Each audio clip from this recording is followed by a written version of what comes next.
നിങ്ങളെല്ലാവരെയും വളരെ സ്നേഹത്തോടുകൂടി ഈ ആരാധനയിലേക്ക് സ്വാഗതം ചെയ്യുന്നു. ഇതിൽ പങ്കാളികളാകുന്ന എല്ലാവരും എല്ലാ അർത്ഥത്തിലും ഇതിൽ സഹായിക്കുന്നവരും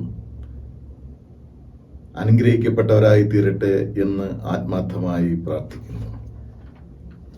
നമുക്ക് ദൈവത്തെ ആരാധിക്കാം. ദൈവം ആത്മാവാകുന്നു. അവനെ നമസ്കരിക്കുന്നവർ ആത്മാവിലും സത്യത്തിലും നമസ്കരിക്കണം.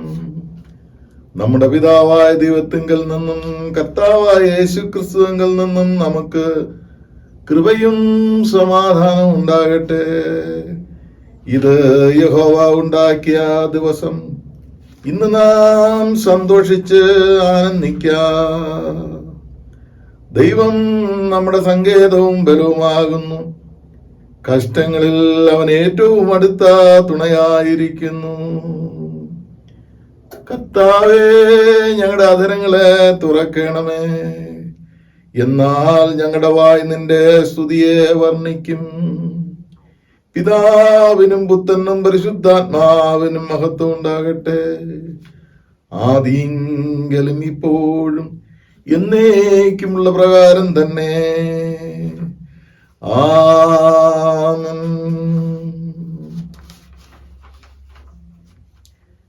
അവിടുത്തെ ശക്തിയാലും ജ്ഞാനത്താലും സകലത്തെയും സൃഷ്ടിക്കുകയും ഞങ്ങളുടെ രക്ഷിതാവായിരിക്കാൻ അവിടുത്തെ പുത്രനെ ഞങ്ങൾക്ക് നൽകുവാൻ തക്കവണ്ണം ലോകത്തെ സ്നേഹിക്കുകയും ചെയ്ത പിതാവായ ദൈവമേ, അങ്ങേക്ക് സ്തുതിയുണ്ടാകട്ടെ.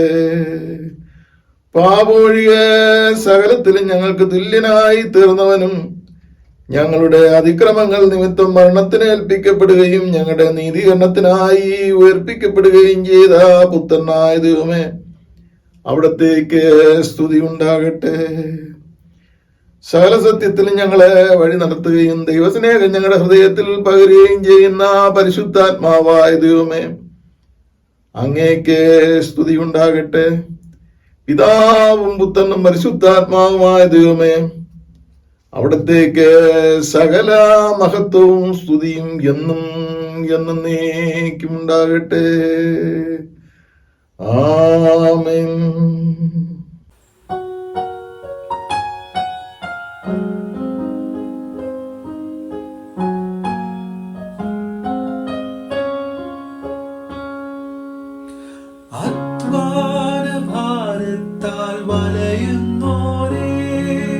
ആശ്വാസമില്ലാതലയുന്നോരേ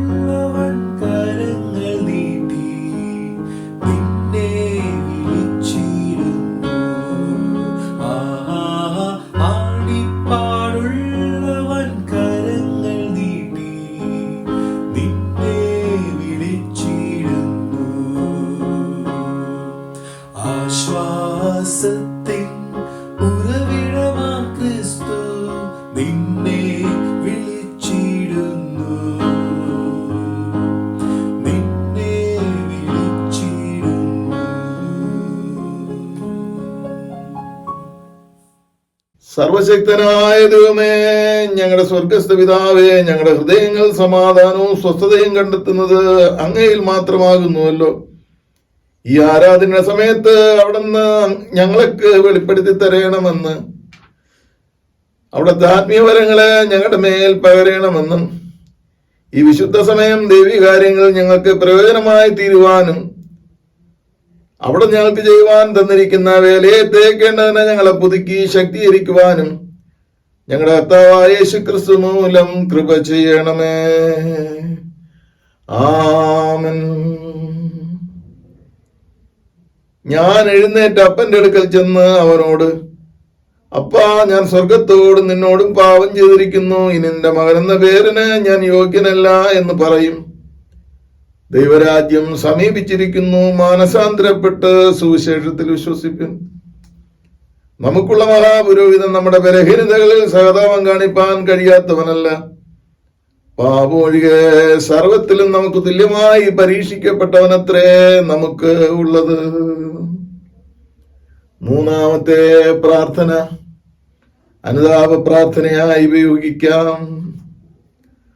ദൈവമേ, നിന്റെ ദയയ്ക്ക് തക്കവണ്ണം എന്നോട് കൃപയുണ്ടാകണമേ. നിന്റെ കരുണയുടെ ബഹുത്വ പ്രകാരം എന്റെ ലംഘനങ്ങളെ മായ്ച്ചു കളയണമേ. എന്നെ നന്നായി കഴുകി എന്റെ അകൃത്യം പോക്കണമേ. എന്റെ പാപം നീക്കി എന്നെ വെടിപ്പാക്കണമേ. എന്റെ ലംഘനങ്ങളെ ഞാൻ അറിയുന്നു, എന്റെ പാപം എപ്പോഴും എന്റെ മുൻപിലിരിക്കുന്നു. നിന്നോട് തന്നെ ഞാൻ പാപം ചെയ്ത് നിനക്ക് അനിഷ്ടമായുള്ളത് ഞാൻ ചെയ്തിരിക്കുന്നു.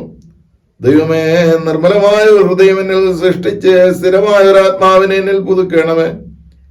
നിന്റെ രക്ഷയുടെ സന്തോഷം എനിക്ക് തിരികെ തരയണമേ. മനസ്സൊരുക്കമുള്ള ആത്മാവിനാൽ എന്നെ താങ്ങണമേ. ആമേൻ. സർവശക്തനും കരുണയുള്ളവനുമായ കർത്താവ്, പാപങ്ങളുടെ മോചനവും മാപ്പും ജീവിതം ക്രമപ്പെടുത്താനുള്ള അവസരവും പരിശുദ്ധാത്മാവിന്റെ കൃപയും ആശ്വാസവും നമുക്കെല്ലാവർക്കും നൽകുമാറാകട്ടെ. ആമേൻ. ദൈവവചന ശുശ്രൂഷ. കർത്താവിനെ സ്തുതിപ്പിൻ. കർത്താവിന്റെ നാമം സ്തുതിക്കപ്പെടട്ടെ. സൃഷ്ടി ദൈവത്തിന്റെ മഹത്വം വർണ്ണിക്കുന്നു. പെന്തക്കോസിന് പിൻപ് മൂന്നാം ഞായർ. സൃഷ്ടാവായ ഞങ്ങളുടെ ദൈവമേ, നിന്റെ സൃഷ്ടിയുടെ ധന്യവും സമൃദ്ധവുമായ അനുഗ്രഹങ്ങൾക്കായി ഞങ്ങൾ അവിടത്തേക്ക് സ്തോത്രം ചെയ്യുന്നു. അങ്ങയുടെ മഹത്വത്തെ വർണ്ണിക്കുന്ന അവിടത്തെ സൃഷ്ടിയോട് ചേർന്ന് ഞങ്ങളും നിന്റെ വിശുദ്ധനാമത്തെ പുകഴ്ത്തുകയും നിനക്ക് നന്ദി അർപ്പിക്കുകയും ചെയ്യുന്നു. നിന്റെ സൃഷ്ടിയുടെ വിശ്വസ്ത കാര്യവിചാരകൻ ആയി നീങ്ങി ഞങ്ങളെ വിളിച്ചിരിക്കുന്നതിനാൽ ഞങ്ങൾ അങ്ങേക്ക് സ്തുതി അർപ്പിക്കുന്നു. അവിടത്തോടും അവിടുത്തെ പരിശുദ്ധാത്മാവിനോടുമുള്ള ഉത്തരവാദിത്വം നിർവഹിക്കുന്നതിൽ പരാജയപ്പെട്ടിരിക്കുന്ന ഞങ്ങളെ അങ്ങ് സഹായിക്കണമേ. ഞങ്ങളെ സകല ദുഷ്ടതയിൽ നിന്നും വിടുവിച്ച് നിന്റെ വിശ്വസ്ത കൈപ്പണിയായിരിക്കാൻ സഹായിക്കണമേ. പ്രകൃതിയോടിണങ്ങി ജീവിക്കുവാൻ ആവശ്യമായ വിവേകം ഞങ്ങൾക്ക് നൽകണമേ. അങ്ങനെ അവിടുത്തെ സൃഷ്ടിയുടെ മഹത്വവും നന്മയും അനുഭവിപ്പാൻ ഞങ്ങളെ സഹായിക്കണമെന്ന് പിതാവിനോടും പരിശുദ്ധാത്മാവിനോടും കൂടെ ഏകദൈവമായി എന്നും ജീവിച്ചു വാഴുന്ന ഞങ്ങളുടെ കർത്താവായ യേശുക്രിസ്തു മൂലം ഞങ്ങൾ അവിടത്തോട് അപേക്ഷിക്കുന്നു. ആമേൻ.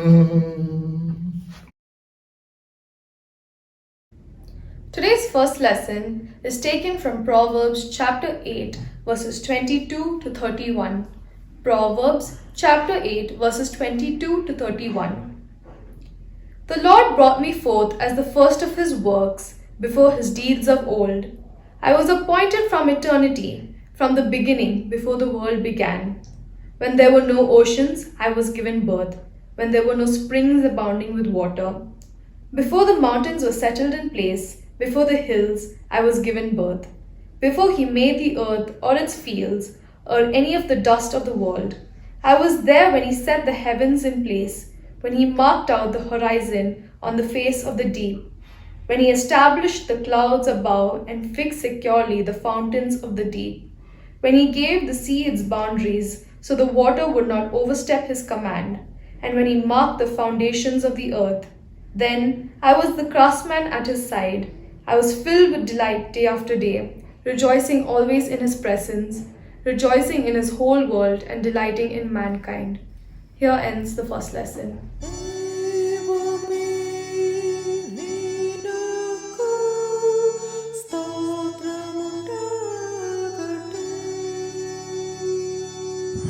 Today's responsive reading is taken from the book of Psalms, chapter 19. The heavens declare the glory of the Lord.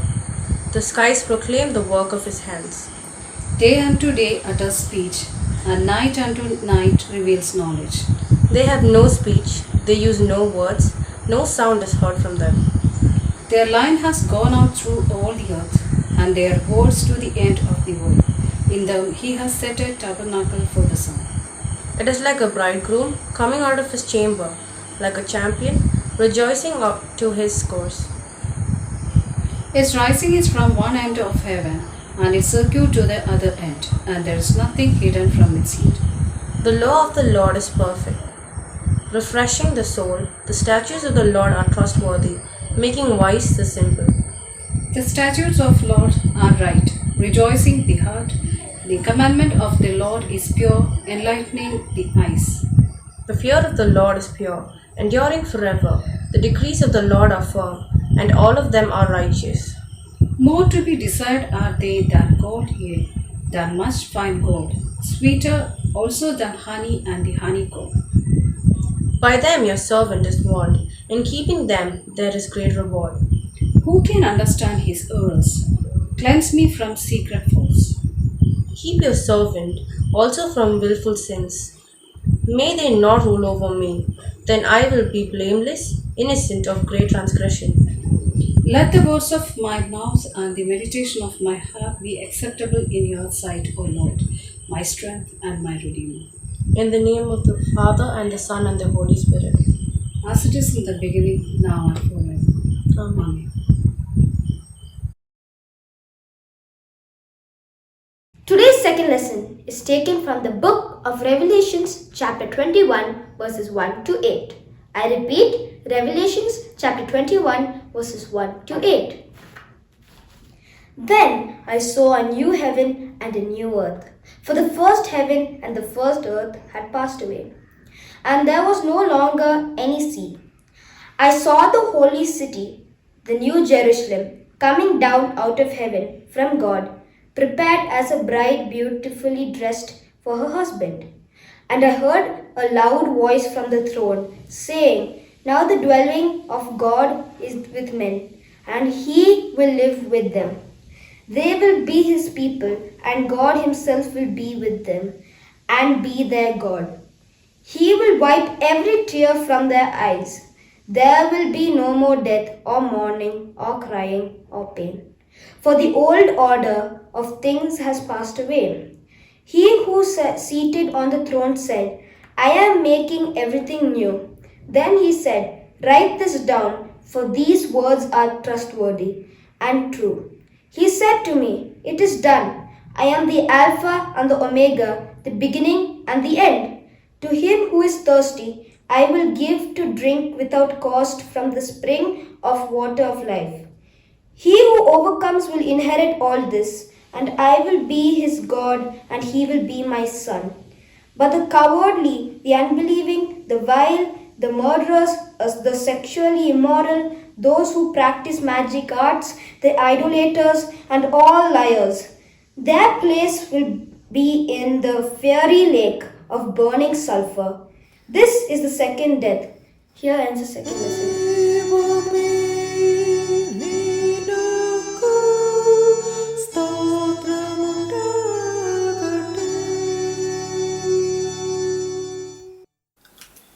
Today's reading is taken from Luke chapter 8 verses 22 to 25. Luke chapter 8 verses 22 to 25. One day Jesus got into a boat with his disciples and said to them, Let us go across to the other side of the lake. So they started out. As they were sailing, Jesus fell asleep. Suddenly a strong wind blew down on the lake, and the boat began to fill with water, so that they were all in great danger. The disciples went to Jesus and woke him up, saying, Master, Master, we are about to die. Jesus got up and gave an order to the wind and the stormy water, and it died down, and there was a great calm. And then he said to the disciples, Where is your faith? But they were amazed and afraid, and said to one another, Who is this man? He gives orders to the winds and waves, and they obey him. Here ends the Gospel reading.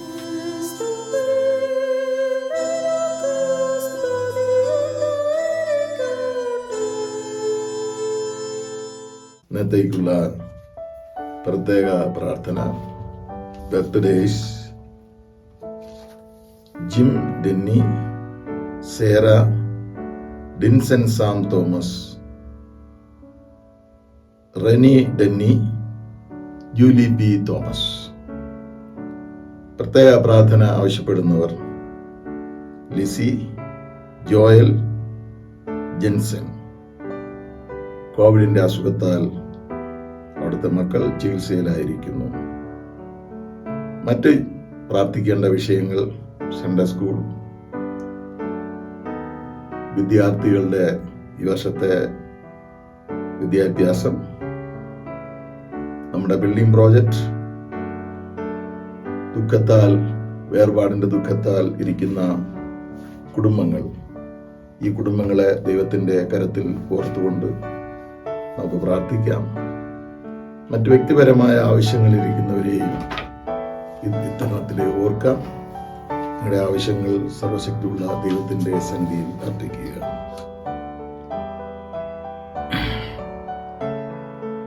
പ്രാർത്ഥിക്കാം. N ദൈവമേ, നിനക്കായി ദാഹിക്കുന്നേ എന്നുള്ളോ, കാന്താവരവുവരെ പാലിക്ക നിൻ കൃപയിൽ, കാന്താവരവുവരെ പാലിക്ക നിൻ കൃപയിൽ. പാരീതിൽ പാടുകളേറിടുമ്പോൾ N പാദങ്ങളിടറിടാതെ കൈക്കു പിടിച്ചിടുക, എന്നെ മുറ്റും നടത്തിടുക. കൈക്കു പിടിച്ചിടുക, എന്നെ മുറ്റും നടത്തിടുക. എൻ ദൈവമേ, നിനക്കായി ദാഹിക്കുന്നേ എന്നുള്ളോ, എൻ ദൈവമേ, നിനക്കായി ദാഹിക്കുന്നേ എന്നുള്ളോ,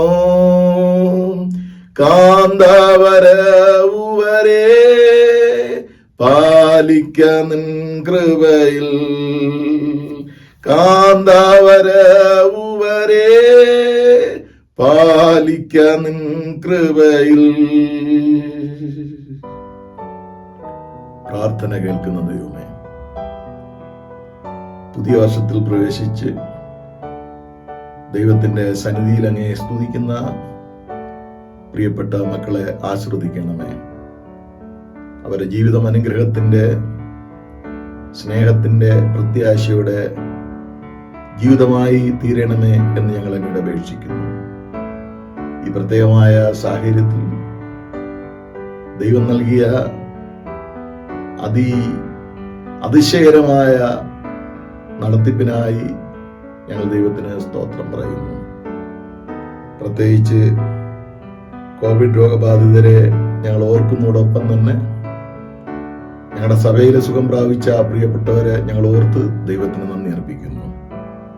ഇപ്പോൾ ചികിത്സയിലായിരിക്കുന്ന പ്രിയ മക്കളെ കുടുംബമായി അനുഗ്രഹിക്കുകയും നിന്റെ ആശ്വാസത്തിന്റെ ശക്തി അവിടുത്തെ മക്കളുടെ മേൽ പകരുകയും ചെയ്യണമേ എന്ന് പ്രാർത്ഥിക്കുന്നു. ഞങ്ങളുടെ സൺഡേ സ്കൂൾ ദൈവത്തിന്റെ കരത്തിൽ തരുന്നു. ഞായറാഴ്ച കർത്താവേ അത് ആരംഭിക്കുകയാണ്. ഇന്നത്തെ ആരംഭത്തിൽ ദൈവത്തിന്റെ കൃപ കൂടെ ഇരിക്കണമേ എന്ന് പ്രാർത്ഥിക്കുന്നു. പ്രത്യേകിച്ച് വിദ്യാഭ്യാസം ചെയ്യുന്ന എല്ലാ കുഞ്ഞുങ്ങളെയും അനുഗ്രഹിക്കണമേ. കഴിഞ്ഞ കാലങ്ങളിൽ എൻ്റെ ദൈവം അവരോട് ഇരുന്ന് ബുദ്ധി ഉപദേശിച്ചു കൊടുത്ത് വരാവുന്ന ആപത്തുകളെല്ലാം രക്ഷിച്ച് രോഗങ്ങളും ദുരിതങ്ങളും വിടുവിച്ച് അവർ പഠിക്കാനും വളരുവാനുള്ള സാഹചര്യം നൽകി വീണ്ടും അവര് പഠിത്തം തുടരുകയാണ്. പ്രത്യേകിച്ച് പുതുതായി സ്കൂളുകളിൽ പോകുന്ന കുഞ്ഞുങ്ങളെ വാത്സല്യകരത്തിൽ തരുന്നു. അവരുടെ ക്ലാസ്സുകളെ, അവരുടെ ശ്രമങ്ങളെ അനുഗ്രഹിക്കണമേ എന്ന് പ്രാർത്ഥിക്കുന്നു. ഒന്നിനും കുറവില്ലാതെ പ്രിയ കുടുംബങ്ങളെ ദൈവം നടത്തണമേ എന്ന് പ്രാർത്ഥിക്കുന്നു. വളരെ താഴ്മയോടുകൂടി കർത്താവെ, വളരെ എളിമയോടുകൂടി ഞങ്ങളുടെ ബിൽഡിംഗ് പ്രോജക്റ്റിനെ അവിടുത്തെ കരത്തിലേക്ക് തരുന്നു. ഈ സാഹചര്യത്തിലും കാലഘട്ടത്തിലും സർവശക്തന് പ്രവർത്തിക്കുവാൻ കഴിയുമെന്ന് ഞങ്ങൾ വിശ്വസിക്കുന്നു. എല്ലാ തടസ്സങ്ങളെയും സർവശക്തൻ മാറ്റിത്തരണമേ എന്ന് പ്രാർത്ഥിക്കുന്നു. മരണദുഃഖത്തിൽ കർത്താവെ ദുഃഖത്തിലിരിക്കുന്ന, വേർപാടിന്റെ ആധിക്യത്താൽ കരഞ്ഞുകൊണ്ടിരിക്കുന്ന, എല്ലാം നഷ്ടപ്പെട്ട, പ്രിയപ്പെട്ടവർ നഷ്ടപ്പെട്ട കർത്താവെ, പ്രിയമുള്ളവരെയും പ്രത്യേകിച്ച് കുഞ്ഞുങ്ങളെയും ഞങ്ങൾ ഓർക്കുന്ന കർത്താവെ, നിന്റെ ദാനങ്ങളാലും കൃപകളാലും അങ്ങ് സംരക്ഷിക്കുകയും അനുഗ്രഹിക്കുകയും ആസ്വദിക്കുകയും ചെയ്യണമേ എന്ന് പ്രാർത്ഥിക്കുന്നു. എല്ലാം അവിടുത്തെ കരത്തിലേക്ക് തരുന്നു. യേശുവിന്റെ നാമത്തിൽ ഞങ്ങളുടെ പ്രാർത്ഥന കേൾക്കണമേ. ആമേൻ.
പ്രാർത്ഥിക്കാം. ഞങ്ങളുടെ പാറയും വീണ്ടെടുക്കുവാനുമായ ഞങ്ങളുടെ കർത്താവേ, അടിയന്റെ വായിലെ വാക്കുകളും ഞങ്ങളെല്ലാവരുടെയും അന്തരംഗത്തിലെ ചിന്തകളും അങ്ങേക്ക് പ്രസാദകരമായിരിക്കാൻ അങ്ങ് സഹായിക്കണമേ എന്ന് പ്രാർത്ഥിക്കുന്നു. തിരുസാന്നിധ്യം വരയണമേ. യേശുവിന്റെ നാമത്തിൽ ഞങ്ങളുടെ പ്രാർത്ഥന കേൾക്കണമേ. ആമേൻ. നമ്മുടെ സഭ ലക്ഷണറി പ്രകാരം നമ്മൾ ഇന്ന് ചിന്തിക്കേണ്ട വിഷയം സൃഷ്ടി ദൈവത്തിൻ്റെ മഹത്വം വർണ്ണിക്കുന്നു. ഈ ഞായറാഴ്ചയെ പരിസ്ഥിതി ഞായർ എന്ന പേരും നൽകിയിട്ടുണ്ട്. അപ്പോൾ ഇന്ന് നമ്മൾ ചിന്തിക്കേണ്ടതായ വിഷയം നമ്മുടെ പരിസ്ഥിതിയെക്കുറിച്ച്, നമ്മുടെ ഈ പ്രപഞ്ചത്തെക്കുറിച്ച് ചിന്തിക്കേണ്ട ദിവസമാണ്. മനുഷ്യർ മാത്രം ചേർന്നാൽ ഈ പ്രപഞ്ചം എങ്ങനെ ആയിരിക്കും എന്ന് നമ്മൾ ചിന്തിക്കുക. മനുഷ്യർ മാത്രമേ ഉള്ളൂ. എന്നാൽ ഈ പ്രപഞ്ചത്തിൽ എല്ലാ ജീവജാലങ്ങളും, വൃക്ഷലതാദികളും, കുളവും അരുവിയും തോടുകളും നദികളും സമുദ്രവും എല്ലാം അതിൽ ചേർന്നിരിക്കുന്നതല്ലേ? നദിയിലും സമുദ്രത്തിലും നീന്തിക്കളിക്കുന്ന ജീവികളും മീനുകളും ആമയും തിരമാലയും വൃക്ഷത്തിൽ വിശ്രമിക്കുന്ന പറവകളും ആകാശത്തിൽ പറന്ന് ചരിക്കുന്ന പക്ഷികളും എന്ന് വേണ്ട രാത്രി പറക്കുന്ന വവ്വാലും നരിച്ചിലും ഇത് ലോകത്തിൻ്റെ ഭാഗങ്ങളല്ലേ? ഇതൊന്നും വേണ്ടാത്തതാണോ? കാറ്റും മഴയും മഞ്ഞും തിരമാലകളും വിതയും കൊയ്ത്തും എല്ലാം ലോകത്തിന് എത്ര അനിവാര്യമായിരിക്കുന്നു. കുന്നും മലയും താഴ്വരയും പച്ചത്തകിടി പോലെ തോന്നുന്ന പുൽമേടുകളും വൃക്ഷങ്ങളും പൂക്കളും കായ്കനികളും കാട്ടുമൃഗങ്ങളും വന്യജീവികളും വളർത്തുമൃഗങ്ങളും ഇവയെല്ലാം ഈ പ്രപഞ്ചത്തിൻ്റെ യാഥാർത്ഥ്യങ്ങളല്ലേ? വ്യത്യസ്തതകളുടെ ഐക്യം, അതാണ് ഈ പ്രപഞ്ച ശില്പിയുടെ ലക്ഷ്യം. ആകാശവും ഭൂമിയും സമുദ്രവും നക്ഷത്രങ്ങളും സൂര്യനും ചന്ദ്രനും പകലും രാത്രിയും മേഘങ്ങളും എത്ര വർണ്ണനാതീതമായിരിക്കുന്നു. ഇവയൊക്കെ കാണുമ്പോൾ ഈ സൃഷ്ടിച്ച ദൈവത്തെ നാം എന്തുമാത്രം മഹത്വപ്പെടുത്തേണ്ടിയിരിക്കുന്നു. ഈ പ്രപഞ്ച സൃഷ്ടാവിൻ്റെ വാക്കുകൾ വളരെ ശ്രദ്ധേയമാണ്. 5 ദിവസം കൊണ്ട് ആകാശവും ഭൂമിയും സമുദ്രവും ചരാചരങ്ങളും സൃഷ്ടിച്ച ശേഷം 6-ാം ദിവസം മനുഷ്യനെ സൃഷ്ടിച്ചു. ഈ 5 ദിവസത്തെ സൃഷ്ടിയെയും സൃഷ്ടികർത്താവ് തിരിഞ്ഞ് നോക്കിയിട്ട് പറഞ്ഞ ഒരു അഭിപ്രായം, God saw that was good. നല്ലതെന്ന് ദൈവം കണ്ടു. ഉൽപ്പത്തി പുസ്തകം 3, 6, 12, 18, 21, 25 വാക്യങ്ങളിൽ ഇത് രേഖപ്പെടുത്തിയിട്ടുണ്ട്. ദൈവം എത്ര പ്രാവശ്യം നല്ലത് നല്ലത് എന്ന് കണ്ടു. ഒടുവിലായി മനുഷ്യനെ സൃഷ്ടിച്ച ശേഷം സൃഷ്ടിയുടെ പരിപൂർണത എന്താണെന്ന് മനസ്സിലാക്കാനായിട്ട് സാധിക്കുന്നു. എല്ലാം എത്രയും നല്ലതായിരിക്കുന്നു.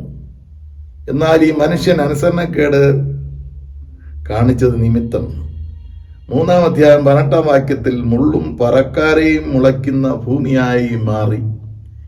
ഈ ഒരു ചെറിയ വാക്കുകളിൽ നിന്ന് നമുക്ക് മനസ്സിലാക്കാൻ സാധിക്കുന്നത് മൊത്തത്തിൽ മനുഷ്യന്റെ ചെയ്തികൾ ഭൂമിക്ക് നാശം ഉണ്ടാക്കി എന്ന് നാം അറിയുന്നു. അതുകൊണ്ട് സൃഷ്ടിയിൽ മറ്റ് സൃഷ്ടികളല്ല ഭൂമിക്ക് ദോഷം ചെയ്തത് മനുഷ്യനാണ് എന്ന് നാം ഗ്രഹിക്കേണ്ടിയിരിക്കുന്നു. ഈ കാലഘട്ടങ്ങളിൽ ഗ്രഹിച്ചും ഇരിക്കുന്നു. Fertile land became barren. നോഹയുടെ പെട്ടകത്തിൽ കയറി രക്ഷപ്പെട്ട മനുഷ്യരെയും ജീവജാലങ്ങളെയും ശാസ്ത്രീയമായി നാം ഒന്ന് വീക്ഷിച്ചാൽ, അതിൻ്റെ ആൺപെൺ ജോഡികളുടെ പ്രവേശനം പരിശോധിച്ചാൽ, മനുഷ്യനും പ്രപഞ്ചത്തിലെ ചരാചരങ്ങളും വംശനാശം സംഭവിക്കാതെ നിലനിൽക്കണമെന്ന് ദൈവത്തിന് ഉദ്ദേശമുണ്ടായിരുന്നു. അതുകൊണ്ടാണ് ആ പെട്ടകത്തിൽ അത് സംഭവിച്ചത്. ഇതിൽ നിന്ന് നാം മനസ്സിലാക്കുന്ന കാര്യം, ഈ പ്രപഞ്ചം എന്ന് പറയുന്നത് ഐക്യപ്പെട്ടിരിക്കുന്നു. മനുഷ്യൻ മാത്രം ചേർന്നാൽ പ്രപഞ്ചം ആകുകയില്ല എന്നുള്ള പാഠം നമുക്ക് ഈ സംഭവത്തിൽ നിന്ന്, പ്രത്യേകിച്ച് നോഹയുടെ പെട്ടകത്തിൻ്റെ ആ ഉപമയിൽ നിന്ന് ഗ്രഹിക്കാനായിട്ട് സാധിക്കുന്നു. ഇന്നത്തെ രോഗദുരിതങ്ങൾക്ക് കാരണം മനുഷ്യൻ തന്നെ. പകർച്ചവ്യാധി, മഹാമാരി, കോവിഡ്, നിപ്പ പോലുള്ള രോഗങ്ങൾക്ക് കാരണക്കാരൻ മനുഷ്യൻ തന്നെയാണ്.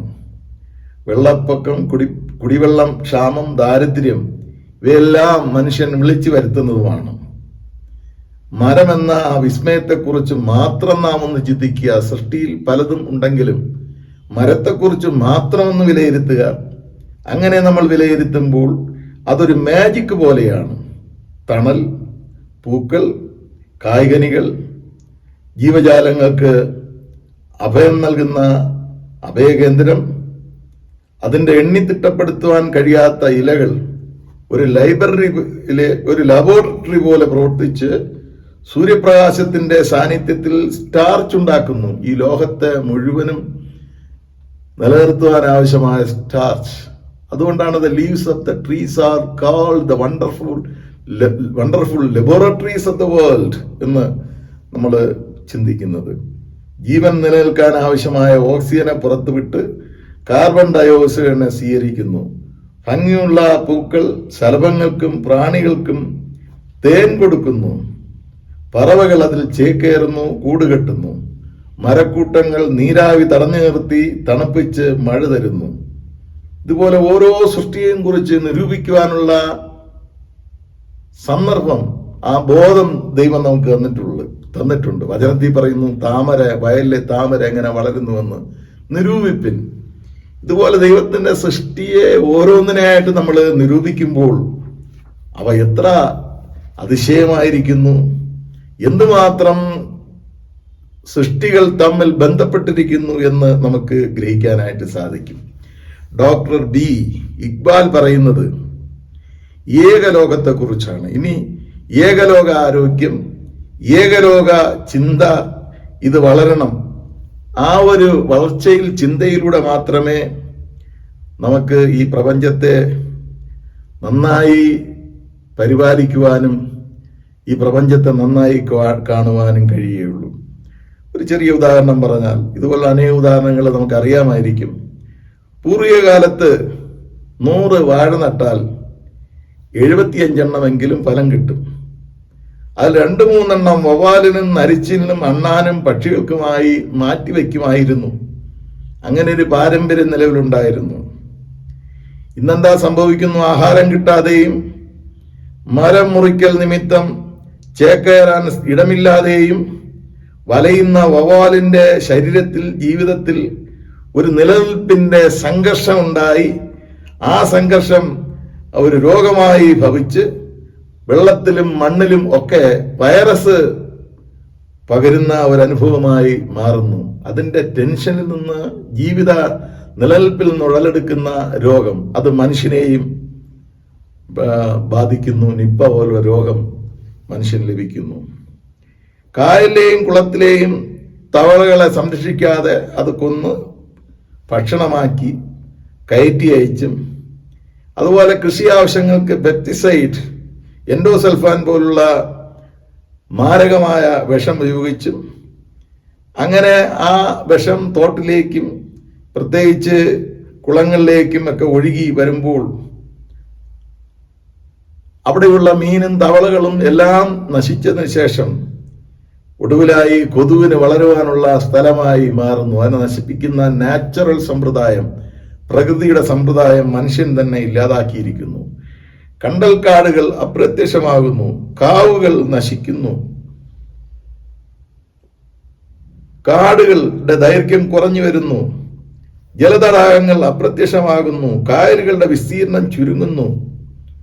ഉള്ള വെള്ളത്തിൽ ഒന്നിറങ്ങി കുളിക്കാമെന്ന് വിചാരിച്ചാൽ ദേഹം ചൊറിച്ചിലും തടുപ്പും. മരങ്ങൾ മുറിച്ചു മാറ്റി സിമന്റിന്റെ മുറ്റവും സിമന്റിലുള്ള റോഡുകളും പണിത് മനുഷ്യൻ സംസ്കാര സമ്പന്നൻ എന്ന് ചിന്തിക്കുന്നു. മനുഷ്യന്റെ ചെയ്തികൾ ഈ പ്രപഞ്ചത്തെ നശിപ്പിച്ചുകൊണ്ടിരിക്കുന്നു. ഇതുപോലുള്ള ഒരുപാട് പ്രശ്നങ്ങൾ, ഗ്ലോബൽ വാർമിംഗ് പോലുള്ള ആഗോള താപം, അത് മനുഷ്യന്റെ ജീവിത വ്യവസ്ഥയെ ബാധിച്ചിരിക്കുകയാണ്. മാത്രമല്ല, ഓസോൺ ഡിപ്ലീഷൻ ആൻഡ് ഡിസ്ട്രക്ഷൻ, ആകാശത്തിലെ ഓസോൺ ലെയർ, ഓസോൺ പാളികൾ, സൂര്യപ്രകാശം ഡയറക്റ്റായിട്ട് സസ്യങ്ങളിലും മനുഷ്യരിലും തട്ടിയാൽ അവർക്ക് കേട് സംഭവിക്കുന്ന ആ ഒരു അവസ്ഥ, പലതരത്തിലുള്ള രോഗങ്ങൾ, സ്കിൻ ക്യാൻസർ, അതുപോലെ സൺബേൺ, ചൂടുകുരു, വ്രണങ്ങൾ, അന്ധത, ബ്ലൈൻഡ്നെസ്, തിമിരം, ഇവ ബാധിക്കുന്ന അവസ്ഥ. മനുഷ്യൻ പുറത്തുവിടുന്ന ഹാലോ കാർബൺസും വാട്ടർ വേപ്പറും കാർബൺ ഡയോക്സൈഡും മീഥേനും, വാഹനങ്ങൾ, ഫ്രിഡ്ജ്, അതുപോലെ AC ഇവ പ്രവർത്തിക്കുന്നത് കൊണ്ട് ഇതിൽ നിന്ന് പോകുന്ന വാതകങ്ങൾ ഈ പാളിയിൽ തട്ടി പാളി വിഭജിച്ച് സൂര്യപ്രകാശം ഡയറക്റ്റായിട്ട് ഭൂമിയിൽ വരുന്ന അവസ്ഥ, ഇത് മനുഷ്യനെ കാർന്നു തിന്നുന്ന രോഗങ്ങൾക്ക് വിധേയപ്പെടുത്തുന്നു. മാത്രമല്ല, ജീവശാസ്ത്രപരമായ ഡിക്ലൈൻ ഓഫ് ബയോളജിക്കൽ ഡൈവേഴ്സിറ്റി, ഈ പൊള്യൂഷൻ നിമിത്തം പല വൃക്ഷങ്ങളും പല സസ്യങ്ങളും അപ്രത്യക്ഷപ്പെട്ടുകൊണ്ടിരിക്കുന്ന വ്യവസ്ഥ.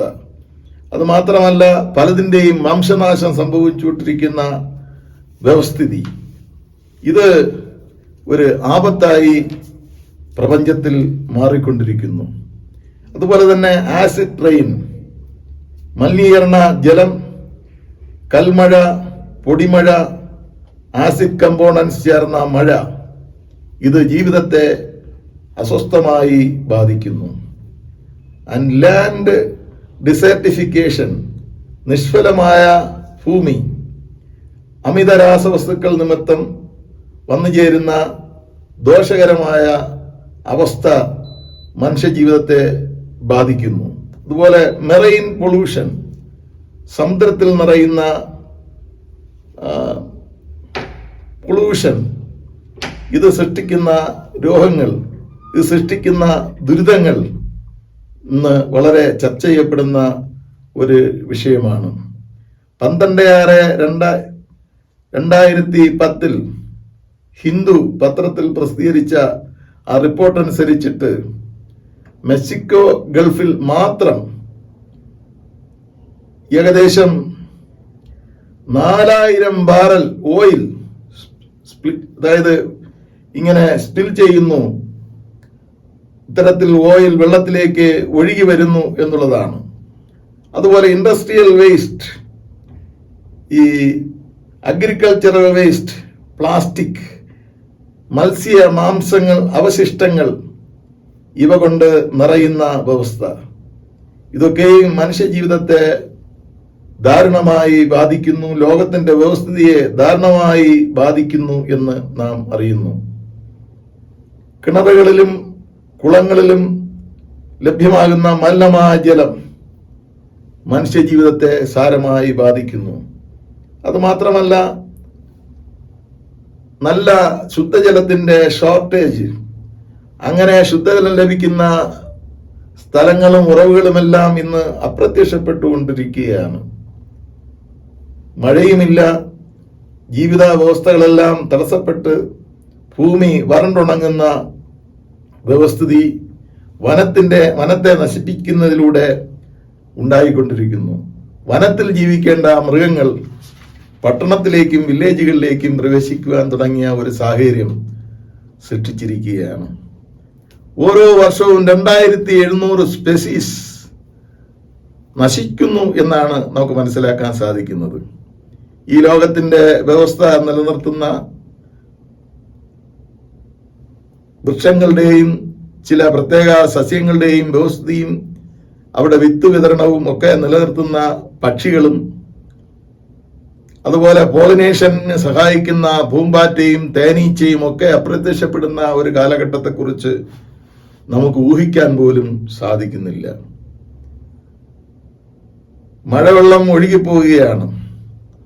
വാട്ടർ ഹാർവസ്റ്റിന് അത്ര പ്രചാരം ലഭിക്കുന്നില്ല. ഗവൺമെന്റ് തലത്തിൽ അത് അംഗീകരിക്കപ്പെട്ടിട്ടുണ്ട് എങ്കിൽ തന്നെയും വീട് പണിയുന്ന മനുഷ്യരുടെ മനസ്സിൽ പലപ്പോഴും അത് ഉൾക്കൊള്ളാൻ കഴിയുന്നില്ല. ഭൂമിയിലെ വാട്ടർ റിസോഴ്സ് ഒഴുകി ഇങ്ങനെ മറ്റൊരു ഭാഗത്തേക്ക് പൊയ്ക്കൊണ്ടിരിക്കുന്നു. എത്രയും പെട്ടെന്ന് ഭൂമി വരണ്ട് വറ്റും, ഭൂമിയിലുള്ള ജലം വരണ്ട് വറ്റും എന്നാണ് പറയപ്പെടുന്നത്. ഇനി പാലും വെള്ളവും വാങ്ങുന്നത് പോലെ നാം ഓക്സിജനും വാങ്ങി വീട്ടിൽ ഉപയോഗിക്കേണ്ട ഒരു കാലഘട്ടത്തിൽ വന്നിരിക്കുന്നു. ഇതൊരു പൊതുവായ വിഷയമാണെങ്കിലും വേദപുസ്തകത്തോട് ചേർത്ത് നമ്മൾ ചിന്തിക്കുമ്പോൾ ഒന്നുകൂടെ ഇതിന്റെ ഗുരുതരാവസ്ഥ നമുക്ക് ഗ്രഹിക്കാൻ സാധിക്കുന്നു. റോമർക്ക് ലേഖനത്തിൽ 8-ാം അധ്യായം 20 മുതൽ 22 വരെ ഉള്ള വാക്യം വായിക്കുമ്പോൾ സൃഷ്ടി ദ്രവത്വത്തിന്റെ ദാസ്യത്തിൽ നിന്ന് വിടുതലും ദൈവമക്കളുടെ തേജസ്സാകുന്ന സ്വാതന്ത്ര്യവും പ്രാപിക്കുമെന്നുള്ള ആശയോടുകൂടി മായയ്ക്ക് കീഴ്പ്പെട്ടിരിക്കുന്നു. സകല സൃഷ്ടിയും ഇന്നുവരെ ഞരങ്ങി ഈറ്റുനോവോടുകൂടി ഇരിക്കുന്നു എന്ന് നാം അറിയുന്നു. മനുഷ്യപുത്രന്മാരൊന്ന് രക്ഷപ്പെട്ട് കിട്ടാൻ കരുതിയും ഒന്ന് സുബുദ്ധിയുള്ളവരായി തീരുവാൻ കരുതി പ്രകൃതി കരഞ്ഞ് പ്രാർത്ഥിച്ചുകൊണ്ടിരിക്കുന്നു എന്നാണ് ഈ പറഞ്ഞതിന്റെ സാരം. നമുക്ക് സ്വർഗത്തിലായാലും ഈ ഭൂമിയെ പറ്റിയുള്ള ചിന്തകളാണ് അവിടെ പ്രബലപ്പെട്ടിരിക്കുന്നത്. വെളിപ്പാട് ദിവസം 22-ാം അധ്യായം 1 മുതൽ 4 വരെയുള്ള വാക്യങ്ങളിൽ നാം വായിക്കുന്നു, വീതിയുടെ നടുവിൽ ദൈവത്തിന്റെയും കുഞ്ഞാടിന്റെയും സിംഹാസനത്തിൽ നിന്ന് പുറപ്പെടുന്നതായി പളുങ്ക് പോലെ ശുദ്ധമായ ജീവജലനദിയും അവൻ എന്നെ കാണിച്ചു.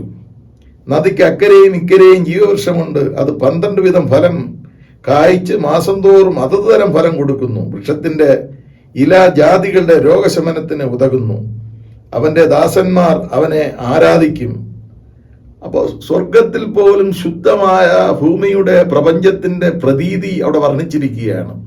അപ്പൊ ഈ ഒരു പ്രപഞ്ച യാഥാർത്ഥ്യത്തെ കൂടാതെ ഒരു സ്വർഗമുണ്ടോ എന്ന് നമ്മൾ ചിന്തിക്കേണ്ടിയിരിക്കുന്നു. അതുപോലെ സിംഹാസനത്തിന് നടുവിലും സിംഹാസനത്തിന്റെ ചുറ്റുമുള്ള 4 ജീവികൾ, സിംഹത്തിന് സദൃശം, കാളയ്ക്ക് സദൃശം, മനുഷ്യന് സദൃശം, കഴുകന് സദൃശം. ഇവ പ്രപഞ്ചത്തിന്റെ ജീവികളുടെ റെപ്രസെന്റേറ്റീവ്സ് ആണ്, പ്രതിനിധാനം ചെയ്യുന്നതാണ്.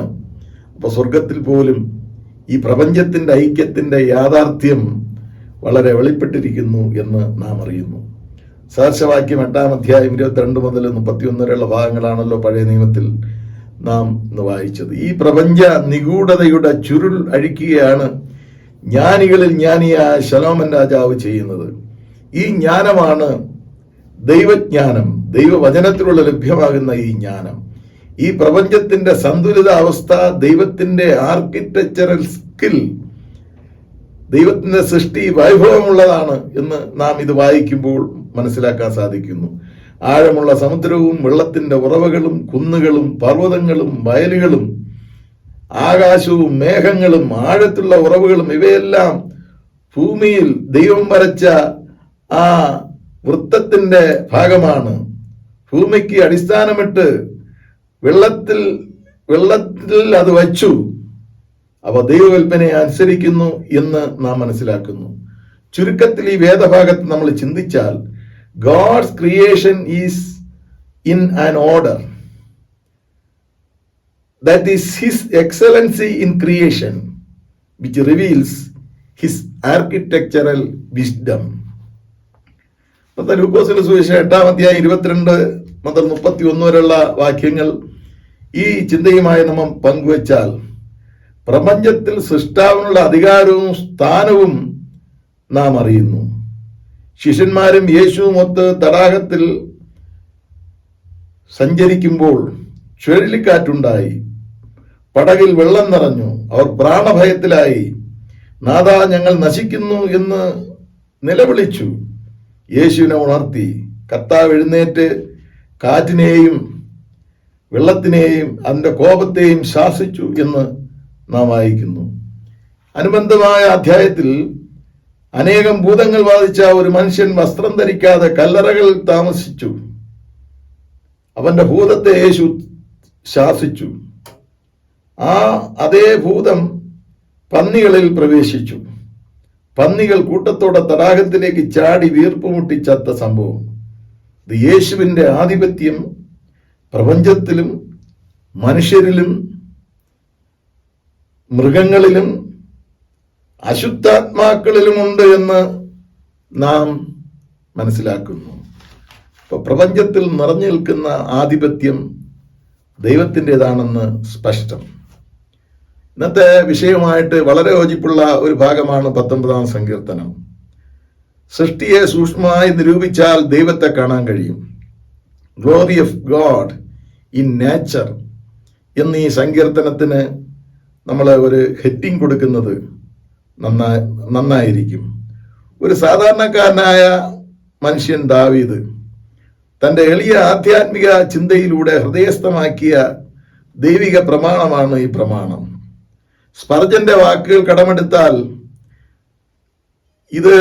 ഈ സങ്കീർത്തനത്തെ നമുക്ക് ചിന്തിക്കാൻ കഴിയുന്നത് വേൾഡ് ബുക്ക്, ലോകത്തിന്റെ പുസ്തകം. ബൈബിളിനെ നമുക്ക് വേർഡ് ബുക്ക് എന്ന് ചിന്തിക്കാം, WORD. അതായത് ലോകത്തിന്റെ പുസ്തകവും പ്രപഞ്ചത്തിന്റെ പുസ്തകവും. ലോകമാകുന്ന പുസ്തകം, വചനമാകുന്ന പുസ്തകവും വായിച്ച വിജ്ഞാനമാണ് ഒരു ജ്ഞാനിയായ മനുഷ്യന് വേണ്ടത്. കാരണം ഇത് രണ്ടും പിതാവായ ദൈവത്തിൻ്റെതാണ്.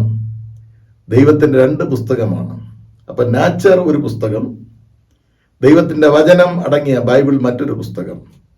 അപ്പൊ ദൈവത്തെക്കുറിച്ച് മനസ്സിലാക്കണമെങ്കിൽ സ്പർജന്റെ ചിന്ത അനുസരിച്ചിട്ട് ഈ പ്രപഞ്ചമാകുന്ന പുസ്തകത്തിലും നമ്മൾ നോക്കണം, വചനമാകുന്ന പുസ്തകത്തിൽ നോക്കണം.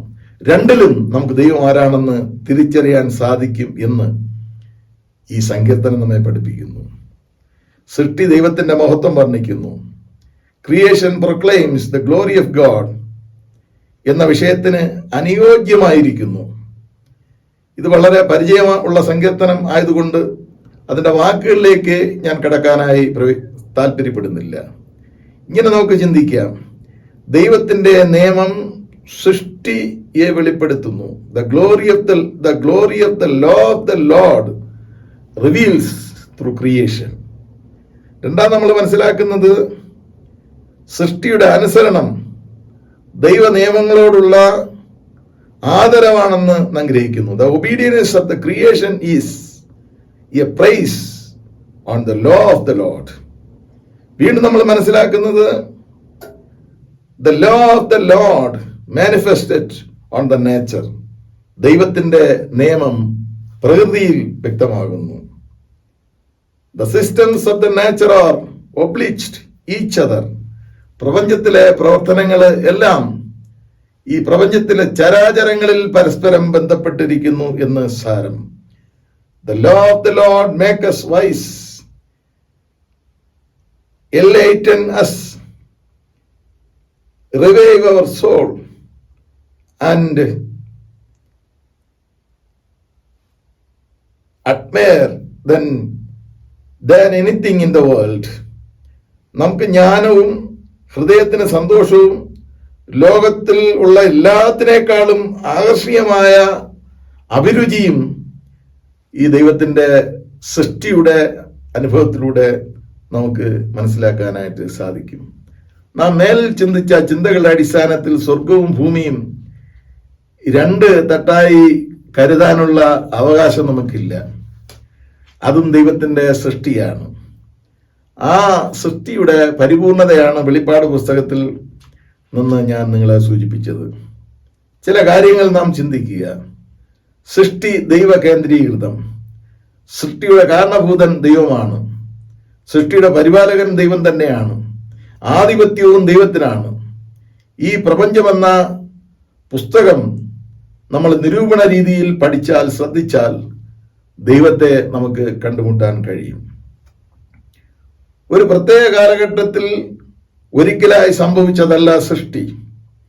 സൃഷ്ടിയും അതിന്റെ വികാസവും ഒരു ഓൺഗോയിങ്, തുടർന്നുകൊണ്ടിരിക്കുന്ന പ്രക്രിയയാണ്. അത് തുടർന്നുകൊണ്ടേയിരിക്കുന്നു. അതിൽ ദൈവസാന്നിധ്യവും ദൈവത്തിന്റെ മനസ്സും അതിൽ നിറഞ്ഞിരിക്കുന്നു. അതുകൊണ്ട് ദൈവത്തിന്റെ മനസ്സും ദൈവസാന്നിധ്യവും അറിഞ്ഞ് നാം ഈ സൃഷ്ടിയോട് പ്രതികരിച്ചില്ല എങ്കിൽ അത് ദൈവം തന്നെയാണ്, പാപമാണ് എന്ന് ഓർമ്മിപ്പിക്കുന്നു. ക്രിയേഷൻ എന്ന് പറയുന്നത് ഒരു ഓർഡറിനും വ്യവസ്ഥയ്ക്കും വിധേയമാണ്. ക്രമരഹിതമായ ഒരു അനുഭവത്തിൽ, പാഴ്ശൂന്യമായിരിക്കുന്ന ഒരു സാഹചര്യത്തിൽ നിന്ന് ഒരു ചിട്ടയായ ക്രമത്തിലേക്ക് ദൈവം കൊണ്ടുവന്നതാണ് ദൈവത്തിന്റെ സൃഷ്ടി എന്ന് പറയുന്നത്. Formless to form, disorder to order. സമുദ്രം, ഭൂമി, ചന്ദ്രൻ, ഉദയം, അസ്തമനം, വിത, കൊയ്ത്ത്, മഞ്ഞ്, ഋതുഭേദങ്ങളെല്ലാം ഒരു ക്രമത്തിൽ പോകുന്നു. ഇത് നാം നന്നായി അറിഞ്ഞിരിക്കണം. അദർശനായ ദൈവത്തിന്റെ സാന്നിധ്യവും ശ്രദ്ധയും എല്ലാ സൃഷ്ടികളിലുമുണ്ട്. ദൈവത്തിന്റെ മഹത്വം അത് വെളിപ്പെടുത്തിക്കൊണ്ടേയിരിക്കുന്നു. ദൈവത്തിന് വേണ്ടി സൃഷ്ടിക്കപ്പെട്ട, ദൈവത്തിന്റെ സ്വന്തം രൂപത്തിലും സാഹസ്യത്തിലും സൃഷ്ടിക്കപ്പെട്ട മനുഷ്യൻ ആ മഹത്വം മനസ്സിലാക്കിയില്ലെങ്കിൽ അവന്റെ ബോധം എവിടെയായിരിക്കുന്നു എന്ന് നാം ഒന്ന് ഊഹിക്കുക. എല്ലാ ചരാചരങ്ങളും തമ്മിൽ ഹാർമോണിയുണ്ട്, പൊരുത്തമുണ്ട്, പൂരകത്വമുണ്ട്, പരസ്പരം സഹവർത്തിത്വത്തിൽ വസിക്കുന്നു. അപ്പോൾ ദൈവത്തിന്റെ സൃഷ്ടിയുടെ വൈഭവത്തെ, ദൈവത്തിന്റെ ആ വിസ്ഡം, ദൈവത്തിന്റെ ആ അറിവ്, ഇത് ഓർത്ത് നമുക്ക് ദൈവത്തെ സ്തുതിക്കാം. ദൈവത്തിന്റെ ക്രിയേറ്റിവിറ്റി, ദൈവത്തിന്റെ സൃഷ്ടിയുടെ പരമോന്നതത്വം മനസ്സിലാക്കി നമുക്ക് ദൈവത്തെ ആരാധിക്കാം. ഈ പ്രപഞ്ചത്തോട് നമുക്ക് ഉത്തരവാദിത്വമുണ്ട്. ദൈവം അത് നമുക്ക് നൽകിയിരിക്കുന്നു. അതുകൊണ്ട് വസ്തുതകൾ ബോധപൂർവം മനസ്സിലാക്കി നമുക്ക് ദൈവത്തെ സ്തുതിക്കുകയും ദൈവത്തെ ആരാധിക്കുകയും ചെയ്യാം. നമുക്ക് നമ്മുടെ തലകളെ വണക്കാം, പ്രാർത്ഥിക്കാം. മരുഭൂമിയാക്കി നിന്നുടെ ഭൂമിയെ ഞങ്ങൾ തൻ തിന്മഭാവം മരുഭൂമിയാക്കി നിന്നുടെ ഭൂമിയെ. ഞങ്ങൾ തൻ തിന്മഭാവം നീർത്തുള്ളി പോലും മലിനമാക്കി. ദാഹത്താലേഴകൾ പിടഞ്ഞിടുമ്പോൾ നീർത്തുള്ളി പോലും മലിനമാക്കി. ദാഹത്താലേഴകൾ പിടഞ്ഞിടുമ്പോൾ അജ്ഞരാ ഞങ്ങൾ കരുതിയില്ലീധര നിന്നുടെ ദാനമെന്ന്, സ്വന്തം ഭവനമെന്ന്. അജ്ഞരാ ഞങ്ങൾ കരുതിയില്ലീധര നിന്നുടെ ദാനമെന്ന്, സ്വന്തം ഭവനമെന്ന്. ദൈവമേ, അങ്ങ് സൃഷ്ടിച്ച് മനോഹരമാക്കിയ എത്രയും നല്ലതെന്ന് കണ്ട ഈ ഭൂമി, അങ്ങയുടെ സ്വരൂപ സൃഷ്ടിയായ അങ്ങയുടെ സ്വരൂപത്തിനും രൂപത്തിലും ലോകത്തിൽ സൃഷ്ടിച്ച മനുഷ്യരായ ഞങ്ങളുടെ ചെയ്തികൾ നിമിത്തം നശിച്ചുകൊണ്ടിരിക്കുന്ന അവസ്ഥയെ ഞങ്ങൾ കാണുന്നു. കർത്താവെ, അതിൻ്റെ മേന്മ മനസ്സിലാക്കി അതിനെ ശ്രദ്ധിച്ച് അങ്ങയോടൊപ്പം സഹകരിക്കുവാൻ ദൈവം ഞങ്ങളെ വിളിച്ചിരിക്കുന്നു. ഞങ്ങളുടെ സ്വാർത്ഥതയ്ക്ക് വേണ്ടി ഞങ്ങൾ പലതും നശിച്ചു. വ്യവസ്ഥിതികൾ കർത്താവെ മാറിപ്പോയി. ഇപ്പോൾ ദുഃഖത്തിലും നിരാശയിലും ലോകവും മനുഷ്യനും ആയിരിക്കുന്നു. ഈ ഭൂമിയുടെ നിലനിൽപ്പ് അവിടത്തെ കരത്തിൽ ആണെങ്കിലും അതോടൊപ്പം ഞങ്ങൾ അങ്ങയോടൊപ്പം സഹകരിക്കേണ്ടതായി ഉണ്ട്. ഒന്നും നശിപ്പിക്കുവാൻ മനഃപൂർവ്വമായി തകർക്കുവാൻ അങ്ങ് ആഗ്രഹിക്കുന്നില്ല. അതുകൊണ്ട് ഞങ്ങളുടെ ചെയ്തികൾ നിമിത്തം സംഭവിച്ച ദോഷത്തെ അങ്ങ് ക്ഷമിക്കുകയും പരമാവധി കർത്താവെ ഈ ഭൂമിയെ സംരക്ഷിക്കുവാൻ ഞങ്ങളെ പ്രേരിപ്പിക്കുകയും അങ്ങയോടൊപ്പം നല്ല പ്രക്രിയയിൽ ഞങ്ങൾ പങ്കാളികളായി തീരുവാൻ സഹായിക്കുകയും ചെയ്യണമേ എന്ന് പ്രാർത്ഥിക്കുന്നു. തിരുസാന്നിധ്യത്തിനായി സ്തോത്രം. നല്ല ചിന്തകൾ ഞങ്ങളിൽ തരയണമേ, വളർത്തണമേ. യേശുവിന്റെ നാമത്തിൽ ഞങ്ങളുടെ പ്രാർത്ഥന കേൾക്കണമേ. ആമേൻ. സർവശക്തനായ ആകാശത്തെയും ഭൂമിയെയും കാണപ്പെടുന്നവയും കാണപ്പെടാത്തതുമായ സകലത്തെയും സൃഷ്ടിച്ചതായ ഏകദൈവത്തിൽ ഞാൻ വിശ്വസിക്കുന്നു. ദൈവത്തിന്റെ ഏകജാതനായ പുത്രനായ ഏകകർത്താവായ യേശുക്രിസ്തുവിൽ ഞാൻ വിശ്വസിക്കുന്നു. അവൻ സർവ്വലോകങ്ങൾക്കും മുമ്പേ തന്റെ പിതാവിൽ ജനിക്കപ്പെട്ടവൻ, ദൈവത്തിനായ ദൈവം, പ്രകാശത്തിൽ നിന്ന് പ്രകാശം, സത്യത്തിൽ നിന്ന് സത്യം, ജനിപ്പിക്കപ്പെട്ടവൻ, ഉണ്ടാക്കപ്പെട്ടവനല്ല. പിതാവിന്റെ ഏകത്വമുള്ളവൻ, അവനാണ് സർവ്വമുണ്ടായി.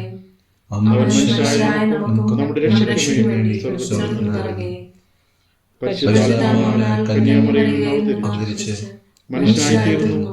പൊന്തിയോസ് പിലാത്തോസിന്റെ കീഴിൽ നമുക്ക് വേണ്ടി ക്രൂശിക്കപ്പെട്ടു. അവൻ കഷ്ടപ്പെട്ടു, അടക്കപ്പെട്ടു.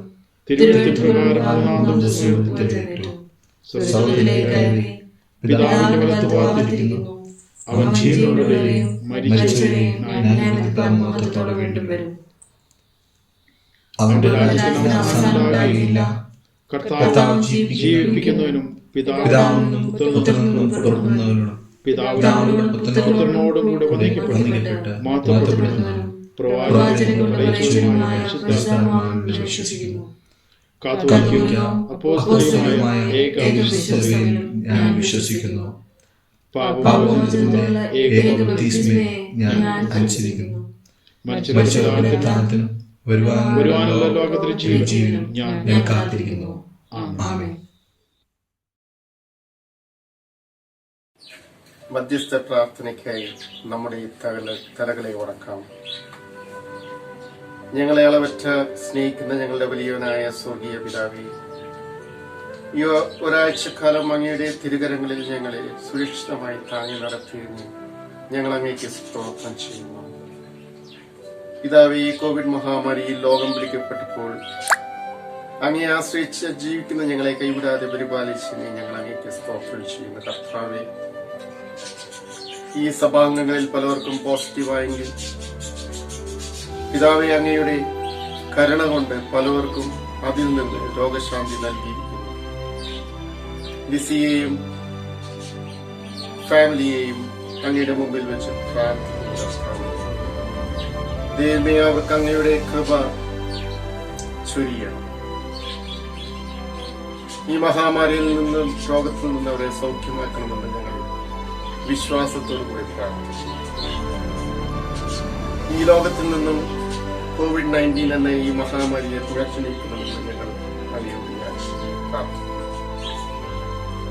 അതിന്റെ സേവനത്തിൽ ഏർപ്പെട്ടിരിക്കുന്ന മെഡിക്കൽ ഫീൽഡിലെ എല്ലാവരെയും ഞങ്ങൾ അങ്ങയുടെ മുമ്പിൽ വെച്ച് പ്രാർത്ഥിക്കുന്നു. ഡോക്ടർമാർ, നഴ്സുമാർ, കർത്താവേ, അതിൽ അനേകായിരം പേർ അങ്ങേക്ക് വേണ്ടി അവിടെ പ്രവർത്തിക്കുന്നുണ്ട്. കർത്താവേ, അവരെല്ലാവരെയും അങ്ങയുടെ കരങ്ങളിൽ കാത്തു സൂക്ഷിക്കണമെന്ന് ഞങ്ങൾ പ്രാർത്ഥിക്കുന്നു.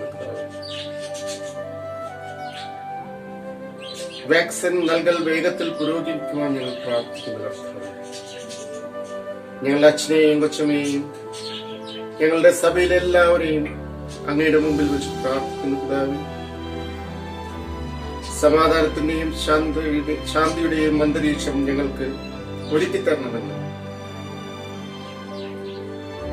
സഭയിലെ എല്ലാ സംഘടനകളെയും തിരുകൃപയിൽ വയ്ക്കുന്നു. കർത്താവേ, building committee, church committee, Sunday school, choir, woman fellowship, youth fellowship,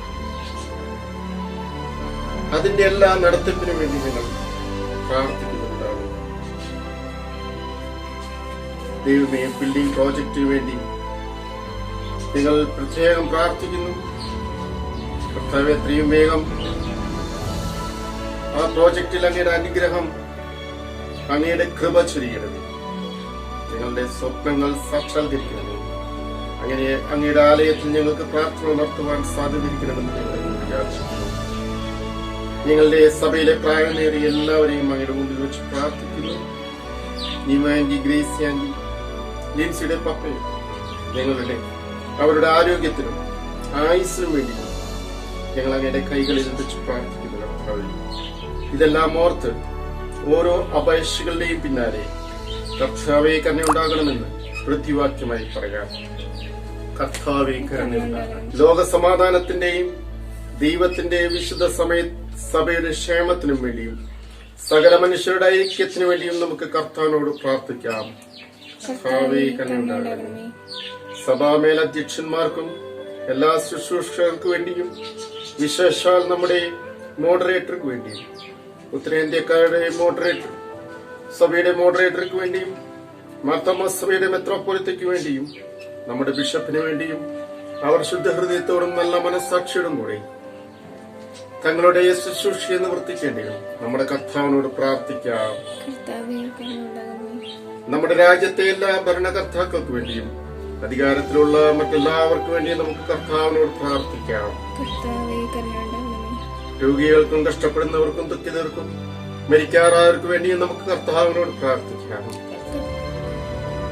അഗതികൾക്കും വിശന്നിരിക്കുന്നവർക്കും അനാഥർക്കും വിധവമാർക്കും പീഡ അനുഭവിക്കുന്നവർക്കും വേണ്ടി നമുക്ക് കർത്താവിനോട് പ്രാർത്ഥിക്കാം. അന്ധകാരത്തിൽ നിന്ന് തന്റെ അത്ഭുത പ്രകാശത്തിലേക്ക് നമ്മെ വിളിച്ചുകൊണ്ട് സൽഗുണങ്ങളെ ഘോഷിപ്പാൻ തക്കോണം നമുക്ക് വേണ്ടിയും ക്രിസ്തുവിന്റെ നാമം ഏറ്റുപറയുന്ന ഏവർക്കും വേണ്ടിയും നമുക്ക് കർത്താവിനോട് പ്രാർത്ഥിക്കാം. ഈ ഭൂമിയിൽ ദൈവത്തെ സേവിച്ച് ഇപ്പോൾ വിശ്രമിക്കുന്ന എല്ലാ ദൈവ വൃത്യത്തോടുകൂടെ തന്റെ അന്തമില്ലാത്ത സന്തോഷത്തിന്റെ പൂർണ്ണതയിലേക്ക് പ്രവേശിക്കുന്നതായി നമുക്ക് കർത്താവിനോട് പ്രാർത്ഥിക്കാം. നമുക്ക് പ്രാർത്ഥിക്കാം. സകല ജ്ഞാനത്തിന്റെയും ഉറവയാകുന്ന ദൈവമേ, ഞങ്ങൾ ചോദിക്കുന്ന മുമ്പ് തന്നെ ഞങ്ങളുടെ ആവശ്യങ്ങൾ നിഗ്രഹിച്ചിരിക്കുന്നു. ചോദിക്കുന്നുള്ള ഞങ്ങളുടെ അജ്ഞതയും അങ്ങ് അറിഞ്ഞിരിക്കുന്നു. ഞങ്ങളുടെ അയോഗ്യത മൂലം പല കാര്യങ്ങളും നിന്നോട് ചോദിപ്പാൻ ഞങ്ങൾ തുനിയുന്നില്ല. ഞങ്ങളുടെ അന്ധത മൂലം പല ആവശ്യങ്ങളും തിരുമുമ്പാകെ സമർപ്പിക്കാൻ കഴിയുന്നുമില്ല. എന്നാൽ ഞങ്ങളുടെ ബലഹീനതകൾ മനസ്സിലുണ്ടായി. ഞങ്ങൾക്ക് ആവശ്യമുള്ളതെല്ലാം ഞങ്ങളുടെ കർത്താവായ യേശു ക്രിസ്തുവിന്റെ യോഗ്യത പോലെ ഞങ്ങൾക്ക് തരുവാൻ ഇഷ്ടമുണ്ടാകണമെന്ന് ഞങ്ങൾ നിന്നോട് അപേക്ഷിക്കുന്നു. ആമേൻ. Welcome one and all in the precious name of our Lord and Savior Jesus Christ. Today our Sunday school reopens at 10 a.m. It would be our introductory class, common class for all. Next week forward, it will be regular classes. Parents, please help your children with the virtual setup and other Sunday school activities. Request your prayers for Mrs. Lissy Dinesh, Jensen, Joel, for they have been tested positive in COVID.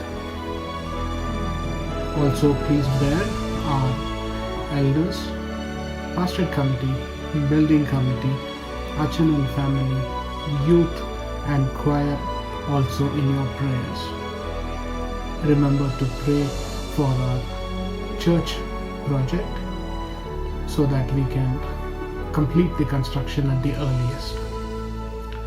Thank you, Rijo and family, Achan, for bringing us this worship. Thank you. God bless us all. സ്വർഗസ്ഥനായ ഞങ്ങളുടെ പിതാവേ, നിന്റെ നാമം വിശുദ്ധീകരിക്കപ്പെടണമേ. നിന്റെ രാജ്യം വരേണമേ. നിന്റെ ഇഷ്ടം സ്വർഗത്തിലെ പോലെ ഭൂമിയിലും ആകണമേ. ഞങ്ങൾക്ക് ആവശ്യമുള്ള ആഹാരം ഇന്ന് തരണമേ. ഞങ്ങളുടെ കടക്കാരോട് ഞങ്ങൾ ക്ഷമിച്ചിരിക്കുന്നത് പോലെ ഞങ്ങളുടെ കടങ്ങൾ ഞങ്ങളോട് ക്ഷമിക്കണമേ. ഞങ്ങളെ പരീക്ഷയിൽ കടത്താതെ ദുഷ്ടങ്കിൽ നിന്ന് ഞങ്ങളെ വിടുവിക്കണമേ. രാജ്യവും ശക്തിയും മഹത്വവും എന്നേക്കും നിനക്കുള്ളതല്ലോ. ആമേൻ. ദൈവത്തിന്റെ കരുണയുള്ള കൃപയിലും കാവലിലും ഞങ്ങൾ നിങ്ങളെ ഫലമേൽപ്പിക്കുന്നു. കർത്താവ് നിങ്ങളെ അനുഗ്രഹിച്ച് കാക്കുമാറാകട്ടെ. കർത്താവ് തിരുമുഖം നിങ്ങളുടെ മേൽ പ്രകാശിപ്പിച്ച് നിങ്ങളോട് കൃപയുള്ളവനാകട്ടെ. കർത്താവ് തിരുമുഖം നമ്മുടെ മേൽ ഉയർത്തി നമുക്കെല്ലാവർക്കും സമാധാനം നൽകുമാറാകട്ടെ. ഇങ്ങനെ പിതാവും പുത്രനും പരിശുദ്ധാത്മാവായ ത്രിയേക ദൈവത്തിന്റെ കൃപയും സമാധാനവും നാം എല്ലാവരോടും കൂടെ ഇരിക്കുമാറാകട്ടെ. ആമേൻ.